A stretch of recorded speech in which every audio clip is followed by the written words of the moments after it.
CTV News at 6 with Hudson Mack. Good evening. Thank you for being here. The 3 victims of a house fire in Victoria killed on Saturday are being remembered as inspiring young people with bright futures cut tragically short. Georgia Klap was a student at the University of Victoria who loved to dance. Emily Morin and Morin Mitchell were a couple devoted to environmental protection, to working outdoors, and devoted to each other. Their families gathered today to speak publicly, to share their memories and their grief. She lived in the house? Yes. On the driveway. The families of a young man and a young woman who were in love come together under circumstances no one could ever have imagined, and sometimes still can't. The realization. Within a minute. The realization that we won't see him again. The pain comes in waves.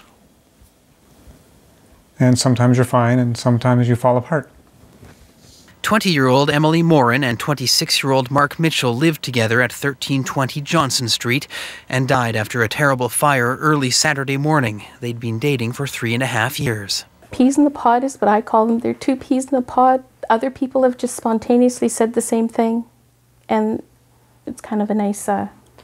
Given their passion given their gardening and farming and stuff. Their parents describe them as inspiring young people who devoted their lives to working in nature and defending the environment. They turned Mark's parents' backyard into a garlic growing project. They marched to the beat of their own drummer. We've heard so many young people say how these 2 have inspired them. My own kids have said that. They had healthy music and healthy food and healthy pursuits, and they could have helped other kids do the same. Along with Morin and Mitchell, the father of another young woman, their roommate, Georgia Klap, confirms she has also died.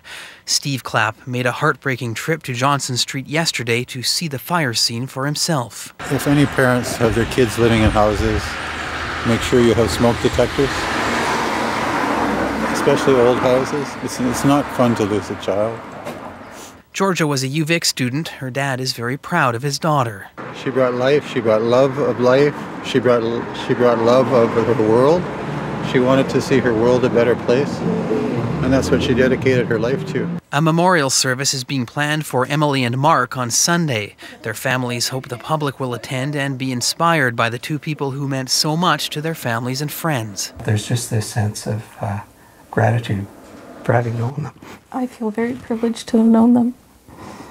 You know, I just would be just so delighted to see how their lives would continue. We do realize that we're living everybody's worst nightmare. Not only are our children passed away, but the way that they passed away. But we're here. And as Victim Service has told us to do, we are still breathing. And they would say it again, don't forget to breathe. And you do breathe, and you get up the next morning and you go on. Steve Klap says the world lost some real treasures this weekend. Emily, Mark, and Georgia. Andrew Johnson, CTV News, Victoria.